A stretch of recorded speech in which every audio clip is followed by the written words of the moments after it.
strict diet habits leading to eating disorders caused by the media, and are they always negative? Sadly, social media negatively affects people in many ways we didn't think was possible. We live in a media-saturated world and do not control the message. I think that media is the #1 cause of calorie restriction that can lead to eating disorders amongst women especially. Media essentially has a hold on our lives and unknowingly controls what we do and how we think and feel. Media surrounds us constantly due to most recent booming technologies, and there is no escape. In a world where perfection is now actually attainable through Photoshop and various surgeries, it can have a toll on how people, men and women alike, feel about their overall self-image. Mass media provides a significantly influential context for people to learn about body ideals and the value placed on being attractive. I know you're thinking, how can I make an argumentative speech about this topic?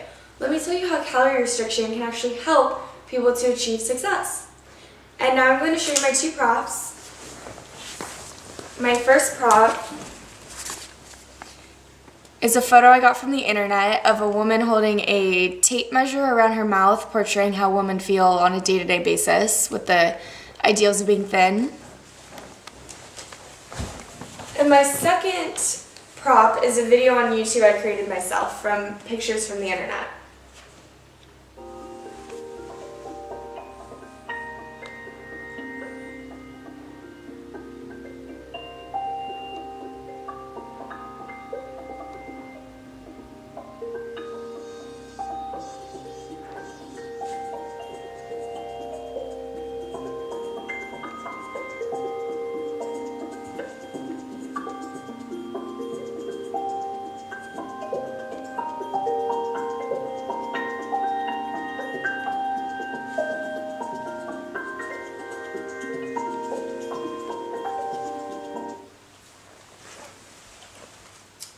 Sexually objectified images of girls and women in advertisements are most likely to appear in men's magazines. Yet the second most common source of such images is the advertisements in teens magazines directed at adolescent girls.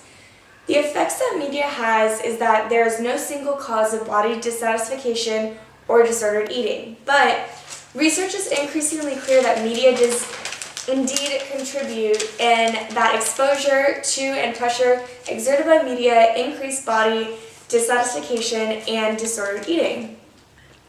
Numerous correlational and experimental studies have linked exposure to the thin ideal in mass media to body dissatisfaction, internalization of the thin ideal, and disordered eating among women. And lastly, pressure from mass media to be muscular also appears to be related to body dissatisfaction amongst men. A reference from Kristen Harrison and Joanne Cantor, the relationship between media consumption and eating disorders, states as follows. For women, media use predicted disordered eating, symptomatology, drive for thinness, body dissatisfaction, and ineffectiveness. For men, media use predicted endorsement of personal thinness in dieting and select attitudes in favor of thinness in dieting for women. Another negative article that I found was by Kevin J. Thompson and Leslie J. Heinberg in The Media's Influence on Body Image, Disturbance, and Eating Disorders. We've reviled them, now can we rehabilitate them? And an excerpt from that was, problematic media messages inherent in existing media portrayals of eating disorders are apparent, leading researchers to pinpoint intervention and strategies that might counteract such viewpoints. Social activism and social marketing approaches are suggested as methods for fighting negative media messages. The media itself is one potential vehicle for communicating productive, accurate, and de-glamorize messages about eating and shape-related disorders.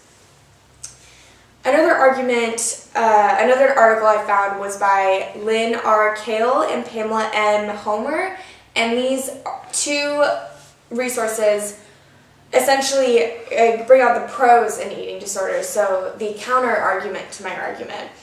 And so Lynn R. Kale and Pamela M. Homer in The Physical Attractiveness of the Celebrity Endorser, a social adaptation perspective.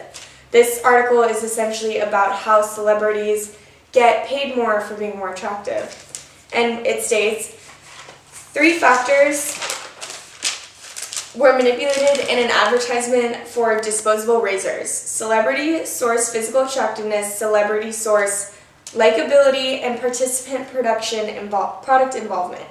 Attitudes and purchase intentions changed due to celebrity source attractiveness, and the results were interpreted as supporting social adaptation theory. Another one I found was by Mabel Gracia Arnaiz in The Fat Bodies and Thin Bodies, Cultural, Biomedical, and Market Discourses on Obesity. This is also another con to my argument, which essentially is a pro for eating disorders. Not con to my argument, but counter-argument. This article addresses, a little excerpt from that, is that this article addresses the question of why dieting, health, and the care of the body have come to play such a central role in our daily lives, and explores the relationship of these practices to the emergence of obesity as a social and health problem. Messages urging people to regulate their food intake and get more exercise in order to avoid obesity conflict, with warnings that anorexia and bulimia are among the possible consequences of overly strict diets and excessive physical activity. The relationship between diet, beauty, and health has been appropriated and re-elaborated as a marketing strategy with wide-ranging cultural concepts. Being on a diet is no longer a matter of biology, nutrition, medicine, or science. It is also about culture, politics, and society, which I thought was very interesting. You may not see this initially, but an example I have of a pro in this argument to my counter-argument is that many actors and actresses need to follow a strict diet regime in order to make certain roles, thus in order to make money and have a job. The extremes that they reach are quite scary, as you can clearly see in photos on the internet. But if they don't do it, their role will be handed off to someone more willing. It's understandable that if acting is their job, they need to do what they need to do because they want to earn money in order to get by, just like we have day-to-day jobs. An example I found was of Bradley Cooper, who had recently bulked up to 225 pounds. Bradley Cooper is a famous actor, to play his U.S. Navy SEAL Chris Kyle in the movie American Sniper. His daily regimen included 2 intense workouts and eating more than 5,000 calories per day. He's not the only actor to undergo extreme measures to gain and lose weight for a role. Plenty of stars have endured grueling diets and workouts to be in tip-top shape for their roles as superheroes, ballerinas, boxers, and more. I, for one, am pro-strict dieting because I have favorite actors in films that I always want them to perform their best. In conclusion, this argument can be looked at by many different angles. Strict dieting that leads to eating disorders are generally very negative and are brought up by a constant array of perfection that the media shows to us every day. There is, however, shockingly, an upside to it, which is our favorite actors and actresses performing roles that we love to see in our favorite films, as well as celebrities benefiting from the products they sell according to how good they look. Dieting is also now considered a social norm and is now socially acceptable to maintain certain diet habits in order to be healthy. I will stand by this argument because dieting can have many upsides to it, and that's my 2 and 2 on it. And that was my argument of speech. Thank you.